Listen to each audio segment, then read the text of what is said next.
নমস্কার নমস্কার নমস্কার নমস্কার নমস্কার আপনাদের সবাইকে সবাইকে সবাইকে নমস্কার জানাচ্ছে আপনাদের সৌমিত্র বসু। সবাইকে অজস্র শুভকামনা জানাচ্ছে, সবাইকে স্বাগত জানাচ্ছে আজকের এই শরণাগত অনুষ্ঠানে এবং সবাইকে শুভ সকাল জানাচ্ছে। শুভ হোক, শুভ হোক, সকলের শুভ হোক, সকলের কল্যাণ হোক, মঙ্গল হোক, ভালো হোক, ভালো হোক, ভালো হোক, ভালো হোক। বেনি মাধবশীলের পঞ্জিকা অনুযায়ী আজকের দিনটার কথা বলি। আজকে 24শে শ্রাবণ 1432, ইংরেজির 10ই আগস্ট 2025, রবিবার, প্রতিপদ, কৃষ্ণপক্ষ। সূর্যোদয়ের সময় ভোর 5টা বেজে 14 মিনিট, সূর্যাস্তের সময় সন্ধে 6টা বেজে 12 মিনিট। নক্ষত্র ধনিষ্ঠা। আজকে জন্মে কুম্ভ রাশি, শূদ্র বর্ণ, মতান্তরে বৈশ্য বর্ণ, রাক্ষসগণ। আমাদের হোয়াটসঅ্যাপে চিঠি পাঠাবার নাম্বার 9831922927। চিঠির গোড়ায় অতি অবশ্যই SG লিখতে হবে। এবারে আজকের অনুষ্ঠান সম্পর্কে বলবো। আজকের অনুষ্ঠানে তো একটাই অনুষ্ঠান, মহাপ্রভুর জীবনের কথা বলা। এর আগের রবিবার যে কথাগুলো বলেছিলাম সেইখান থেকে শুরু করব। সেই সূত্রটা আপনাদের একটু ধরিয়ে দিই। মহাপ্রভু তো এখন নীলাচলে, শরীর ক্রমশ খারাপ হচ্ছে এবং কৃষ্ণ ভজনা যাকে বলে, কৃষ্ণের নাম ছাড়া তার জীবনে আর কিছু নেই এবং তার যে বাস্তব জ্ঞান, বাহ্য জ্ঞান যাকে বলে, সেইটা অনেক সময়ই থাকে না, অনেক সময়ই লুপ্ত হয়ে যায়। তো এইরকম একটা অবস্থা মহাপ্রভুর। সকলেই তার ভক্ত যারা আছেন তারা সকলেই তাকে নিয়ে উদ্বিগ্ন থাকেন। তাই নিয়ে জগদানন্দের অনেক গল্পের কথা আপনাদের বলেছি, সেই সমস্ত তো আর মনে করিয়ে দিতে চাই না। কিন্তু ভক্তেরা, বিশেষ করে তার যে একেবারে সঙ্গে সঙ্গে যিনি থাকতেন সেই গোবিন্দ, তিনি তো খুবই চিন্তিত, অন্যেরাও খুব চিন্তিত। তা মহাপ্রভু একদিন বললেন যে আমি যমেশ্বর টোটায় যাব, সেখানে গদাধর পণ্ডিত আছে, ব্রহ্মানন্দ ভারতী আছে, এদের সঙ্গে দেখা করতে হবে, আমাকে যেতে হবে। অনেকখানি রাস্তা, মহাপ্রভুর পক্ষে ওই রকম করে যাওয়াটা একটু মুশকিল। কিন্তু উনি শুনবেন না এবং খুব জেদি মানুষ ছিলেন তো। আর এখন এই যে একটু অন্যরকম হয়ে গেছেন, একটু মানসিকভাবে অন্যরকম হয়ে গেছেন, পরে জেদটা আরো বেড়ে গেছে। যাবো তো যাবো, বেরিয়ে পড়েছেন। তাকে বাধা দেবে কে? গোবিন্দ তার সঙ্গে সঙ্গে যাচ্ছেন। তা যেতে যেতে কোথা থেকে একটা গান শুনতে পাচ্ছেন। আসলে একজন দেবদাসী গীত গোবিন্দের পদ গান করে শোনাচ্ছে গুর্জর রাগে। তো মহাপ্রভু গীত গোবিন্দের পদ শুনেছেন, কৃষ্ণের কথা শুনেছেন, তিনি ছুটে সেখানে যাচ্ছেন আর গোবিন্দ পেছনে পেছনে পেছনে পেছনে ছুটে যাচ্ছেন। মহাপ্রভু সে দৌড়ে, মহাপ্রভু একেবারে সেই দেবদাসীর কাছে, কি সর্বনাশ, গোবিন্দ তাকে আটকাবার জন্য দৌড়চ্ছেন। এইরকম একটা অবস্থায় আপনাদের গতদিন শরণাগত অনুষ্ঠান থেকে বিদায় নিয়েছিলাম। আজকে সেইখান থেকে শুরু করি, কিন্তু তার আগে একটু গান শুনি। 92.7 বিগ FM এ শরণাগত অনুষ্ঠান শুনছেন, রবিবারের শরণাগত। আমি আছি আপনাদের সঙ্গে, আপনাদের সৌমিত্র বসু। কথা রবিবারের শরণাগত অনুষ্ঠানে 92.7 বিগ FM এ। তো যেটা বলছিলাম, মহাপ্রভু তো ছুটতে ছুটতে ওই গানের যে উৎস সেইটা সন্ধান করবার জন্য ছুটছেন ছুটছেন ছুটছেন ছুটছেন। ওই যে দেবদাসী গানটি গাইছে, মহাপ্রভু তার কাছাকাছি চলে গেছেন, গিয়ে প্রায় তাকে আলিঙ্গন করতে চলেছেন। এইরকম একটা অবস্থায় গোবিন্দ ছুটে গিয়ে বাজ পাখির মতন তাকে জড়িয়ে ধরে টেনে নিয়ে বললেন, মহাপ্রভু কি করছেন, কি করছেন? এটা একজন স্ত্রী গান গাইছে, স্ত্রীলোক।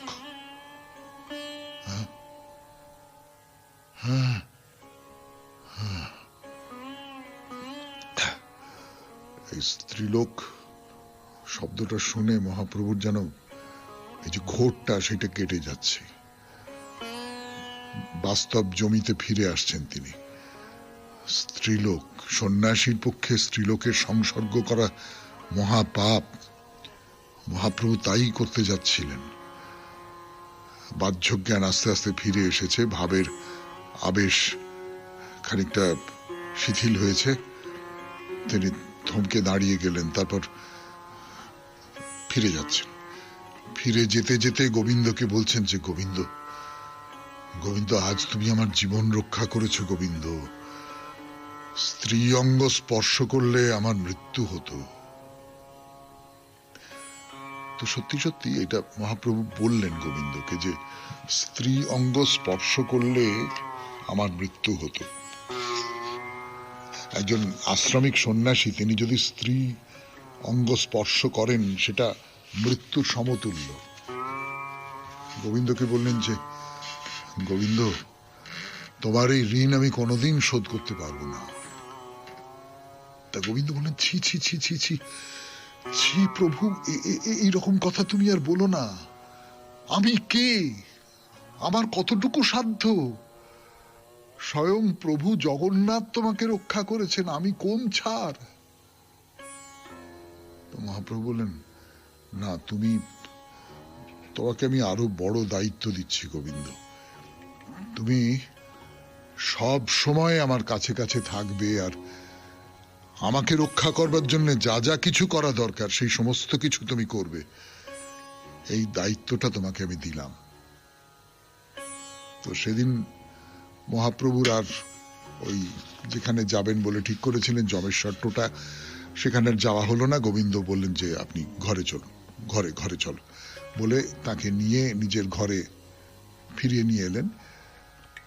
এই পরের কি ঘটনা সেগুলো সমস্ত স্বরূপ এবং অন্য পার্ষদ যারা আছে তাদের শোনালেন। তো সকলেই খুব চিন্তিত, বুঝতেই পাচ্ছেন। এবং মহাপ্রভুকে কি করে নিরাপত্তা দেওয়া যায়, কি করে মহাপ্রভুকে যে কোনো রকমের বিপদ থেকে, ওর তো কোনো হিতাহিত জ্ঞান নেই, কখন কি করে বসেন তার কোনো ঠিক ঠিকানা নেই, সেখান থেকে কি করে তাকে রক্ষা করা যায়, এই নিয়ে সকলে ভাবনা চিন্তা করছে যে এরকম একটা ঘটনা ঘটে গেল। এটা কোথাও একটা অশুভ চিন্তা তাদের মনের মধ্যে কাজ করে যাচ্ছে। শুনছেন রবিবারের শরণাগত 92.7 বিগ FM এ আমি আছি আপনাদের সঙ্গে, আপনাদের সৌমিত্র বসু। এখন একটু গানের পর আবার মহাপ্রভুর কথা। আমি শুনছেন মহাপ্রভুর কথা। 1529-30 খ্রিস্টাব্দ থেকে মহাপ্রভুর অন্তরের যে দিব্য ভাব সেটা খুব প্রবলভাবে বেরিয়ে আসছে, তীব্রভাবে বেরিয়ে আসছে। এই যে ভাব তাকে আচ্ছন্ন করে ফেলছে, তাকে নিমগ্ন করে ফেলছে। কখনো তিনি কৃষ্ণের সঙ্গে মিলনের কথা ভাবছেন, একেবারে সত্যি সত্যি সমস্ত শরীর দিয়ে, সমস্ত মন দিয়ে তিনি অনুভব করছেন যে তিনি কৃষ্ণের সঙ্গে মিলিত হচ্ছেন, আনন্দে উৎফুল্ল হয়ে উঠছেন। আবার যেন তাকে ছেড়ে চলে গেলেন কৃষ্ণ, তার যে কষ্ট, বিরহের যে কষ্ট, বিয়োগের যে কষ্ট, তার যে বেদনা, সেটা এবারে অস্থির হয়ে উঠেছেন, ছটফট করছেন। তার যারা সঙ্গী সাথী আছেন তারা সবসময় সেটা দেখতেন। তারা যে খুব ভালো বুঝতে পারতেন এমনটা হয়তো নয়, পুরোটা কি আর বুঝতে পারতেন তা তো সম্ভব নয়, কিন্তু এটা তারা দেখতেন, নিজের চোখে দেখতেন। কি ভাগ্য তাদের। তো অনুরাগের চরম পরিণতি যখন ঘটতো তখন এইরকম সব অবস্থা হতো। বাংলার কবি বাসু ঘোষ তো কয়েক মাসের জন্য সেখানে যেতেন। তিনি তার মধ্যেই মহাপ্রভুর এই ভাববৈচিত্র্য দেখেছেন এবং তাই নিয়ে লিখেছেন। কি লিখেছেন আপনাদের পড়ে শোনাই। স্বরূপেরে করে ধরি, বলে কাঁদে হরি গৌর হরি, বিহনে আমার শ্যামরায়, বিফলে বঞ্চিনু নিশি, অতমিল ভেল শশী, এ পরাণ ফাটি মধু যায়। তো স্বরূপকে হাত ধরে মহাপ্রভু বলছেন, কাঁদছেন যে আমার বিহনে শ্যামরায়কে আমি পাচ্ছি না, আমার সমস্ত রাত্রি কেটে গেল, চন্দ্র অস্ত গেল, আমার এই প্রাণ ফেটে যাচ্ছে। এই রকম করে কাঁদছেন। এটা বাসু ঘোষ কবিতায় লিখেছেন, কিন্তু এই রকম করে মহাপ্রভু কাঁদছেন। এই যে কৃষ্ণ প্রেমের যে ক্রিয়া প্রতিক্রিয়া, এর যে পরিণতি, সেটা বোঝা খুব কঠিন। তো সহজে আমি আপনি বা সাধারণ মানুষ বা যারা সাধারণ ভক্ত তারাও ওই রকম করে বুঝতে পারবেন না। মহাপ্রভু নিজের অভিজ্ঞতার কথা বর্ণনা করেছেন, সেই সূত্র ধরেই আমরা জেনেছি কিরকম হয় এই যে কৃষ্ণ বিরহ। এই কৃষ্ণ বিরহে কি রকমটা হয়। বলছেন বাহ্যে বিষ ও জ্বালা হয়, ভিতরে অমৃতময় কৃষ্ণ প্রেমের অদ্ভুত চরিত। মানে বাইরেটা যেন বিষের মতন জ্বলছে আর ভেতরটা অমৃতময় হয়ে আছে। এইটা হলো কৃষ্ণ প্রেমের চরিত।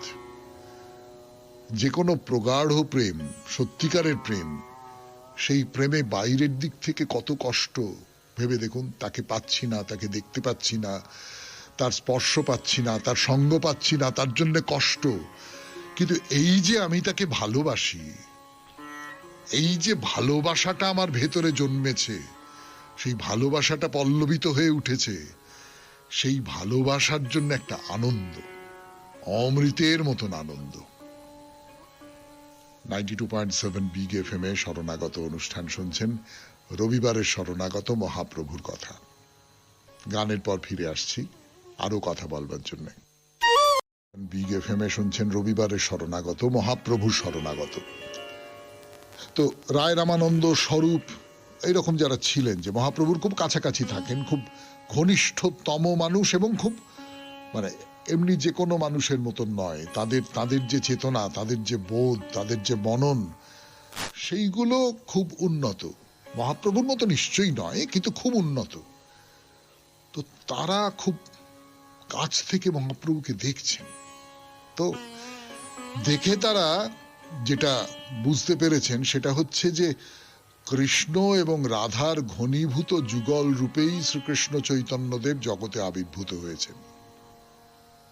অর্থাৎ একই দেহে রাধা কৃষ্ণ। রাধা ভাবদ্যুতি সুবলিতং নৌমি কৃষ্ণ স্বরূপম। যার বাইরের দিকটা রাধা ভাবদ্যুতি আর স্বরূপে যিনি কৃষ্ণ।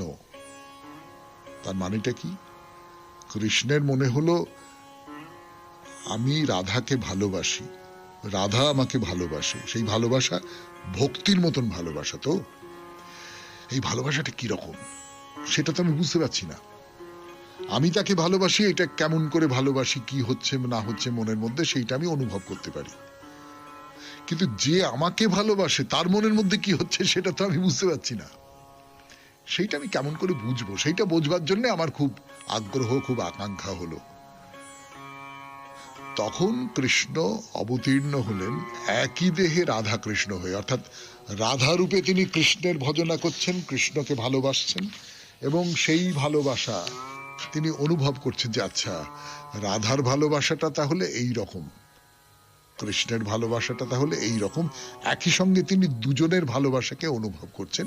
অনুভব করবার জন্যে তিনি এই কৃষ্ণ শ্রী চৈতন্য রূপে আবির্ভূত হয়েছেন। তো এইরকম অবস্থায় মিলনের আনন্দের মধ্যেও প্রেম বৈচিত্র্যে বেদনাও জাগ্রত হয়।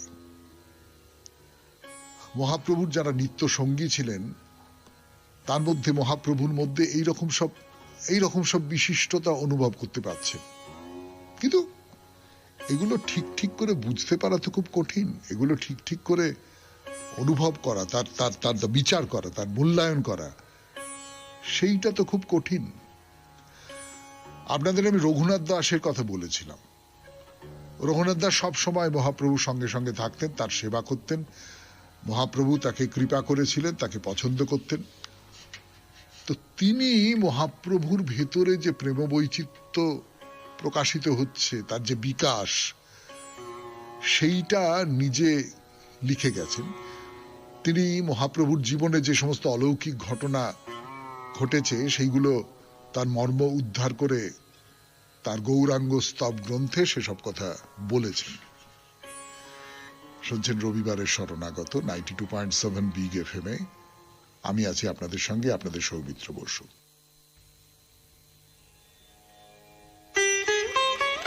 অন্য যারা ভক্ত ছিলেন এবং পদ রচনা করেছেন, তাদের পদের মধ্যে কিন্তু মহাপ্রভুর এই যে পর্বটা, এই যে অসম্ভব, আমি যাকে বলবো যে সত্য গভীরতর অর্থে, আধ্যাত্মিক অর্থের পাগলামি, সেইটা তাদের লেখার মধ্যে খুব বেশি নেই। তার কারণ তারা দেখেনও নি খুব বেশি।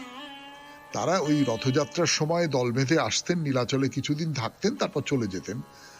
তাদের সঙ্গে মহাপ্রভুর তো ওই রকমের সংযোগ হয়নি যে তারা সব সময় দেখছেন তাকে, মহাপ্রভুর যে ধরন, তার যে প্রকাশ, তার তীব্র আবেগের, তীব্র ভালোবাসার, তীব্র পূজার যে প্রকাশ, সেই প্রকাশটা তারা দেখতে পাচ্ছেন।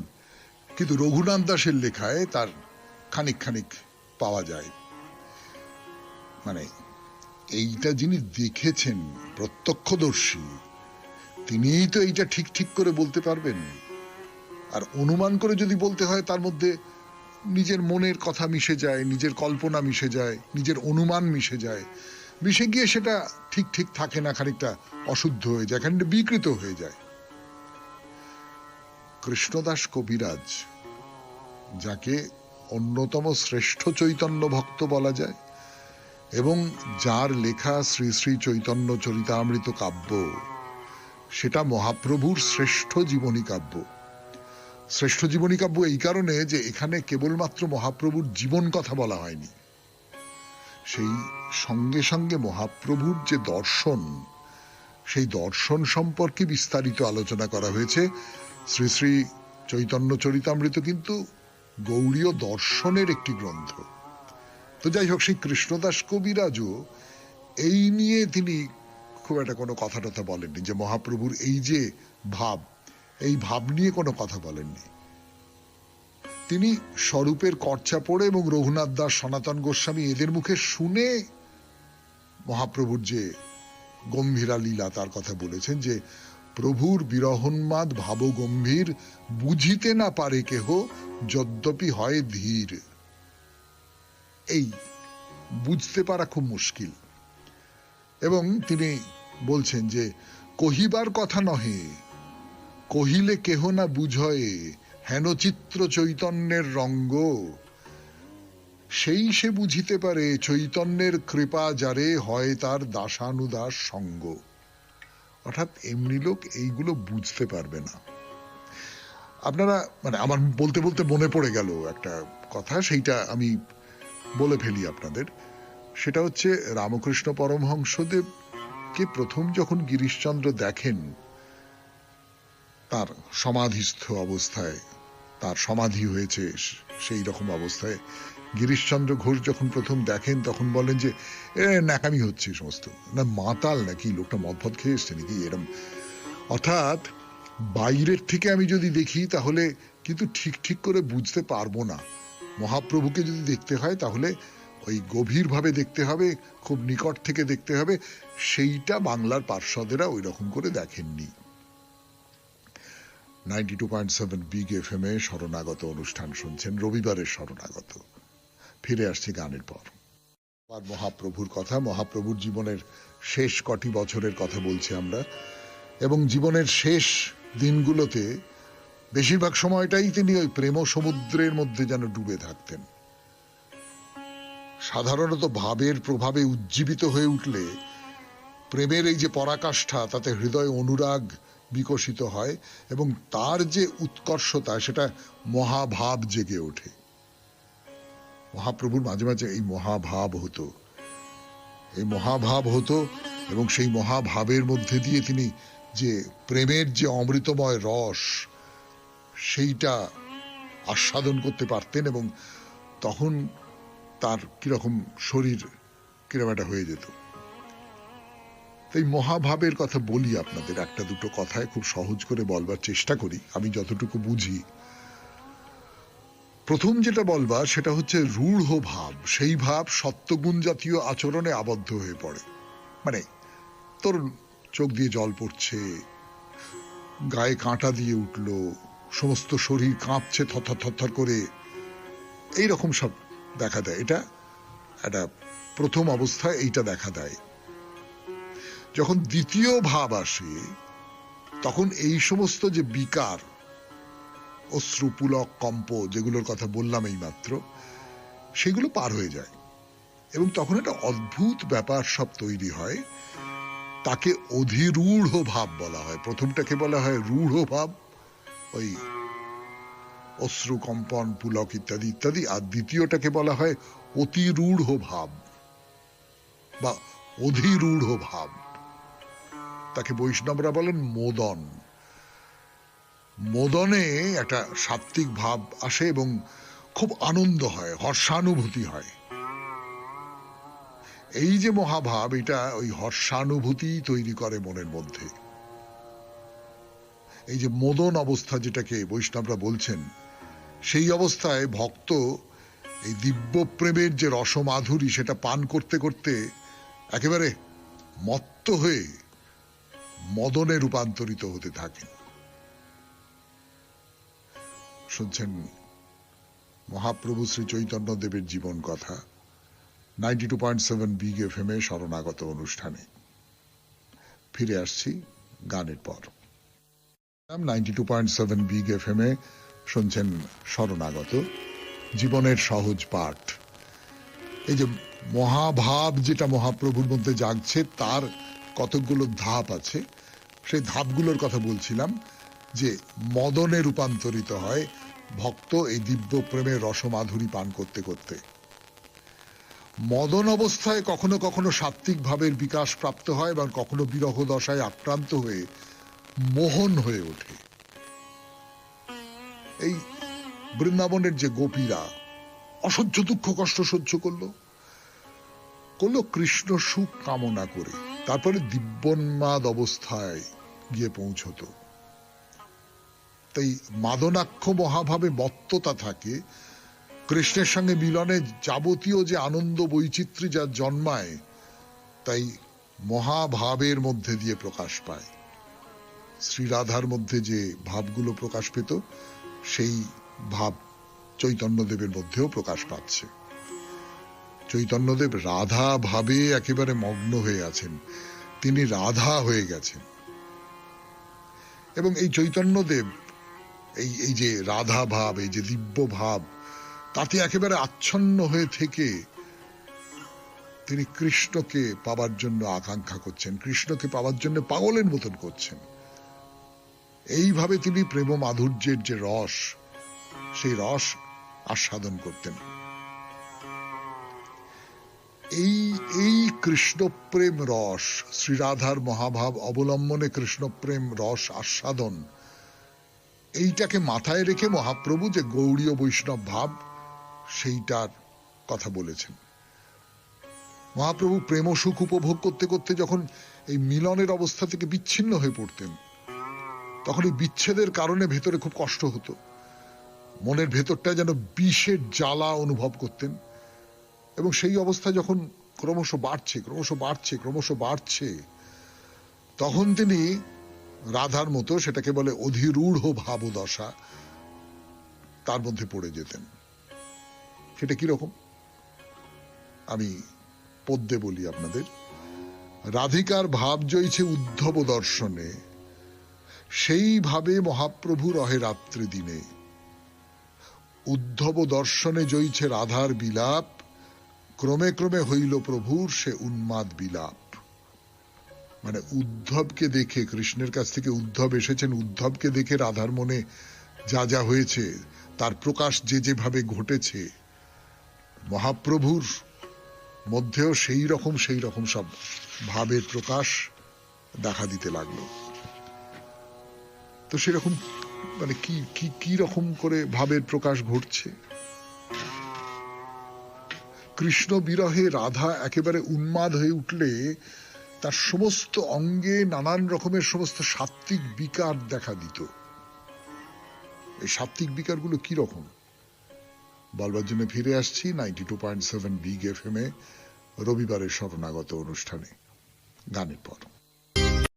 বিগ এফএম এ শরণাগত অনুষ্ঠানে আমি আছি আপনাদের সঙ্গে, আপনাদের সৌমিত্র বসু।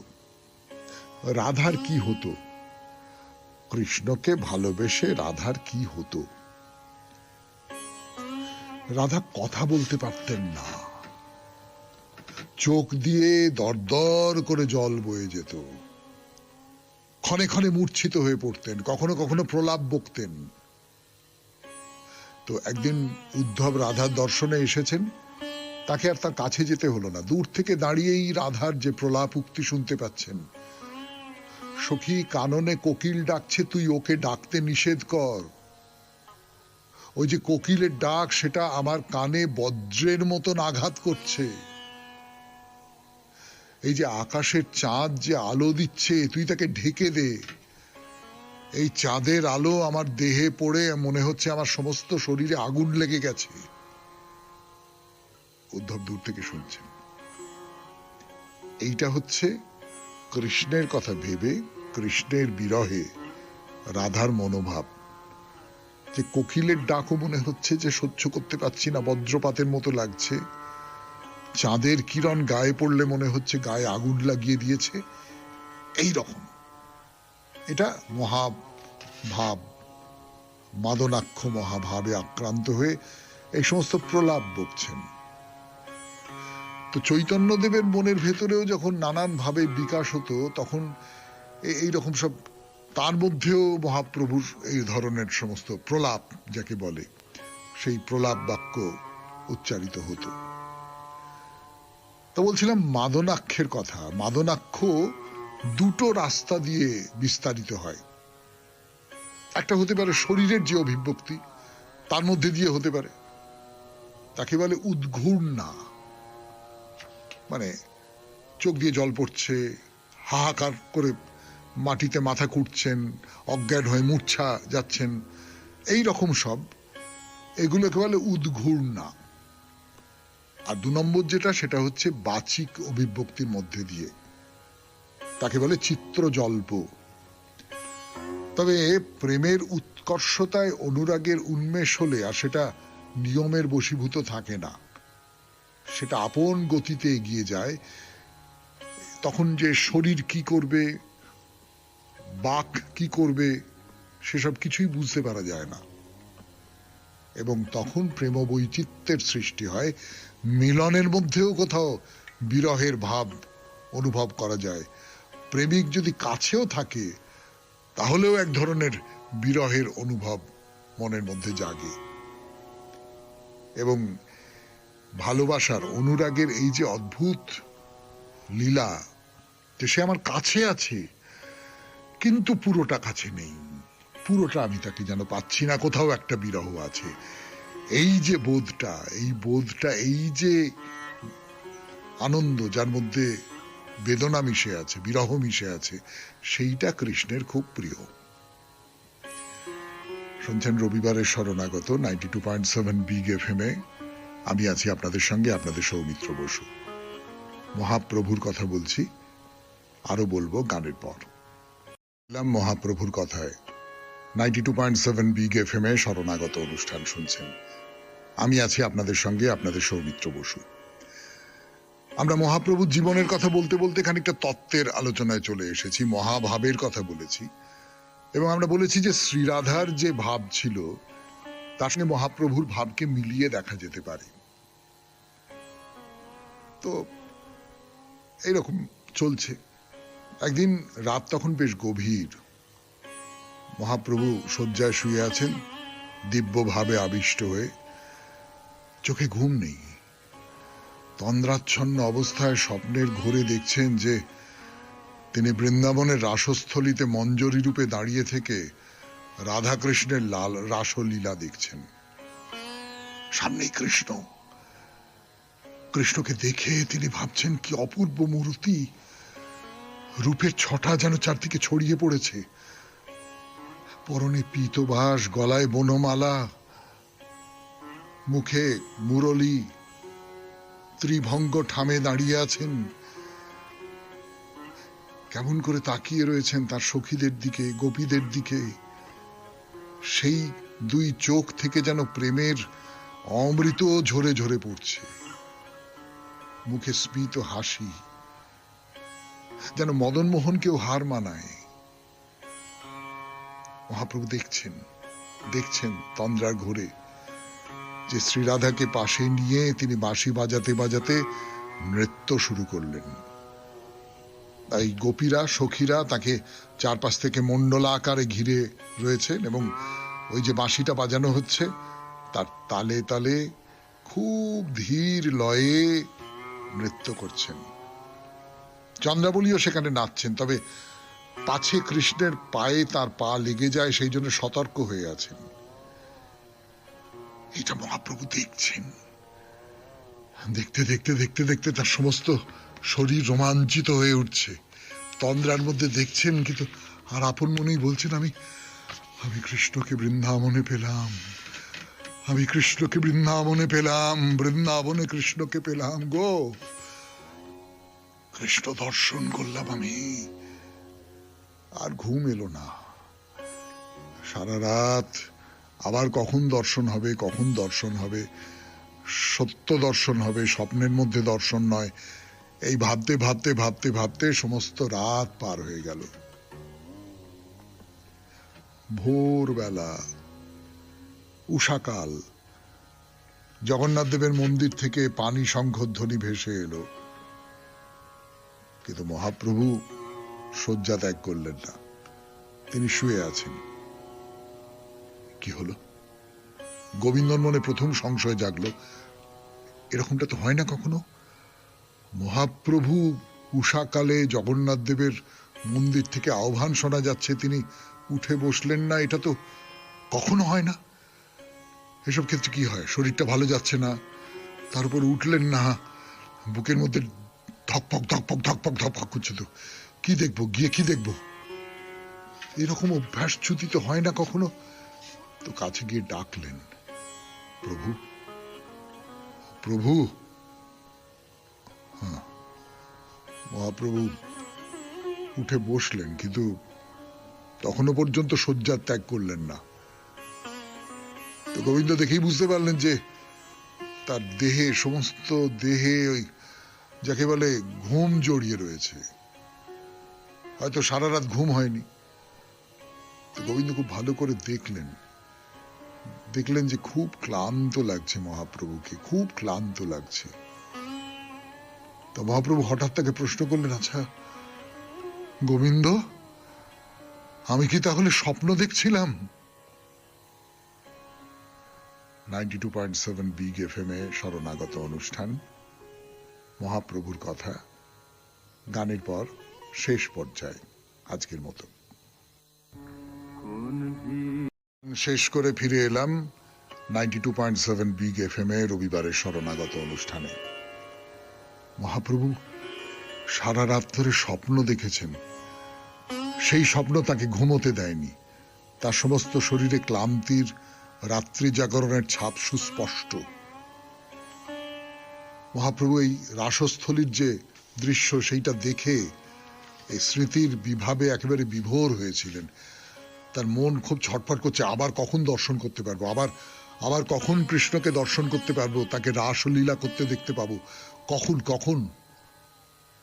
তো যাই হোক, ভোর হয়ে গেছে, জগন্নাথ দেবের মন্দির থেকে আহ্বান শোনা যাচ্ছে, পানি শঙ্খনাদ শোনা যাচ্ছে। তো এই আবেশ নিয়েই তিনি শয্যা ত্যাগ করলেন, যন্ত্রের মতো নিত্যকর্ম যা কিছু করবার সম্পন্ন করে জগন্নাথ দেবকে দর্শন করবার জন্য ওই মন্দিরে গেলেন। মন্দিরে গিয়ে যেরকম রোজ করেন, গরুর স্তম্ভের পাশে দাঁড়িয়ে ঈশ্বর দর্শন করছেন। তো সেদিন কি একটা পার্বণ ছিল, মন্দিরের ভেতরে, নাট মন্দিরে, গর্ভগৃহে অসংখ্য মানুষ, তারা সকলে জগন্নাথ দেবকে দেখতে এসেছেন। তাদের মধ্যে দাঁড়িয়ে বিগ্রহ দর্শন করছেন মহাপ্রভু।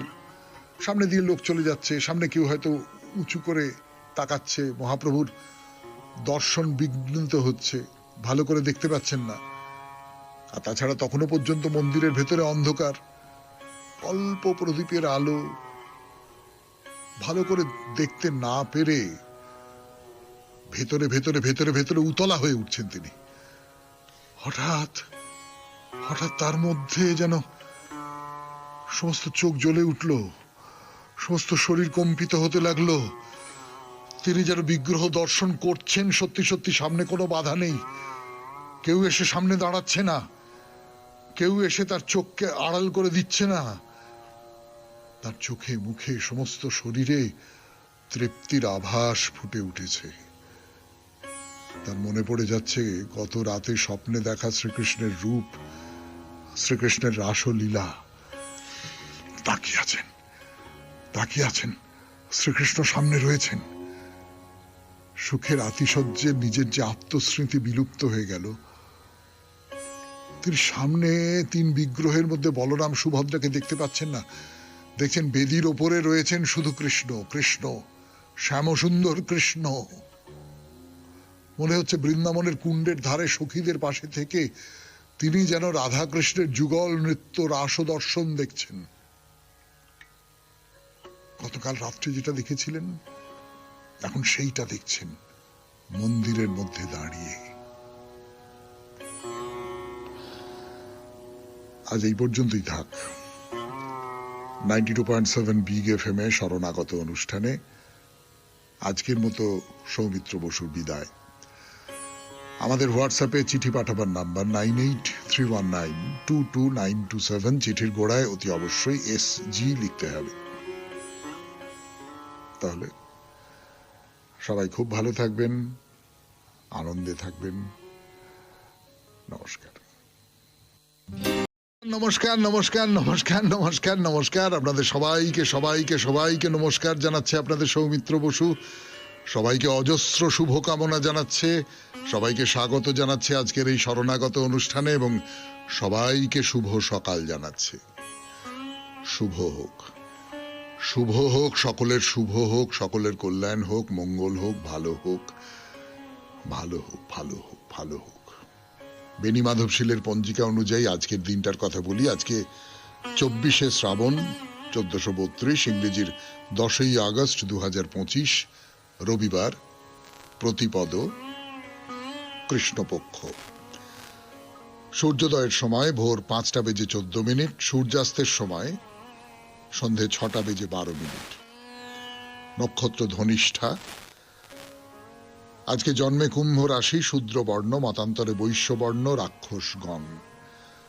আমাদের হোয়াটসঅ্যাপে চিঠি পাঠাবার নাম্বার 9831922927। চিঠির গোড়ায় অতি অবশ্যই SG লিখতে হবে। এবারে আজকের অনুষ্ঠান সম্পর্কে বলবো। আজকের অনুষ্ঠানে তো একটাই অনুষ্ঠান, মহাপ্রভুর জীবনের কথা বলা। এর আগের রবিবার যে কথাগুলো বলেছিলাম সেইখান থেকে শুরু করব। সেই সূত্রটা আপনাদের একটু ধরিয়ে দিই। মহাপ্রভু তো এখন নীলাচলে, শরীর ক্রমশ খারাপ হচ্ছে এবং কৃষ্ণ ভজনা যাকে বলে, কৃষ্ণের নাম ছাড়া তার জীবনে আর কিছু নেই এবং তার যে বাস্তব জ্ঞান, বাহ্য জ্ঞান যাকে বলে, সেইটা অনেক সময়ই থাকে না, অনেক সময়ই লুপ্ত হয়ে যায়। তো এইরকম একটা অবস্থা মহাপ্রভুর। সকলেই তার ভক্ত যারা আছেন তারা সকলেই তাকে নিয়ে উদ্বিগ্ন থাকেন। তাই নিয়ে জগদানন্দের অনেক গল্পের কথা আপনাদের বলেছি, সেই সমস্ত তো আর মনে করিয়ে দিতে চাই না। কিন্তু ভক্তেরা, বিশেষ করে তার যে একেবারে সঙ্গে সঙ্গে যিনি থাকতেন সেই গোবিন্দ, তিনি তো খুবই চিন্তিত, অন্যেরাও খুব চিন্তিত। তা মহাপ্রভু একদিন বললেন যে আমি যমেশ্বর টোটায় যাব, সেখানে গদাধর পণ্ডিত আছে, ব্রহ্মানন্দ ভারতী আছে, এদের সঙ্গে দেখা করতে হবে, আমাকে যেতে হবে। অনেকখানি রাস্তা, মহাপ্রভুর পক্ষে ওই রকম করে যাওয়াটা একটু মুশকিল। কিন্তু উনি শুনবেন না এবং খুব জেদি মানুষ ছিলেন তো। আর এখন এই যে একটু অন্যরকম হয়ে গেছেন, একটু মানসিকভাবে অন্যরকম হয়ে গেছেন, পরে জেদটা আরো বেড়ে গেছে। যাবো তো যাবো, বেরিয়ে পড়েছে। তাকে বাধা দেবে কে? গোবিন্দ তার সঙ্গে সঙ্গে যাচ্ছেন। তা যেতে যেতে কোথা থেকে একটা গান শুনতে পাচ্ছেন। আসলে একজন দেবদাসী গীত গোবিন্দের পদ গান করে শোনাচ্ছে গুর্জর রাগে। তো মহাপ্রভু গীত গোবিন্দের পদ শুনেছেন, কৃষ্ণের কথা শুনেছেন, তিনি ছুটে সেখানে যাচ্ছেন আর গোবিন্দ পেছনে পেছনে পেছনে পেছনে ছুটে যাচ্ছেন। মহাপ্রভু সে দৌড়ে, মহাপ্রভু একেবারে সেই দেবদাসীর কাছে, কি সর্বনাশ, গোবিন্দ তাকে আটকাবার জন্য দৌড়চ্ছেন। এইরকম একটা অবস্থায় আপনাদের গতদিন শরণাগত অনুষ্ঠান থেকে বিদায় নিয়েছিলাম। আজকে সেইখান থেকে শুরু করি, কিন্তু তার আগে একটু গান শুনি। 92.7 বিগ এফএম এ শরণাগত অনুষ্ঠান শুনছেন, রবিবারের শরণাগত। আমি আছি আপনাদের সঙ্গে, আপনাদের সৌমিত্র বসু। কথা রবিবারের শরণাগত অনুষ্ঠানে 92.7 বিগ এফএম এ। তো যেটা বলছিলাম, মহাপ্রভু তো ছুটতে ছুটতে ওই গানের যে উৎস সেইটা সন্ধান করবার জন্য ছুটছেন ছুটছেন ছুটছেন ছুটছেন। ওই যে দেবদাসী গানটি গাইছে, মহাপ্রভু তার কাছাকাছি চলে গেছেন, গিয়ে প্রায় তাকে আলিঙ্গন করতে চলেছেন। এইরকম একটা অবস্থায় গোবিন্দ ছুটে গিয়ে বাজ পাখির মতন তাকে জড়িয়ে ধরে টেনে নিয়ে বললেন, মহাপ্রভু কি করছেন? কি করছেন এটা? একজন স্ত্রী গান গাইছে, স্ত্রীলোক।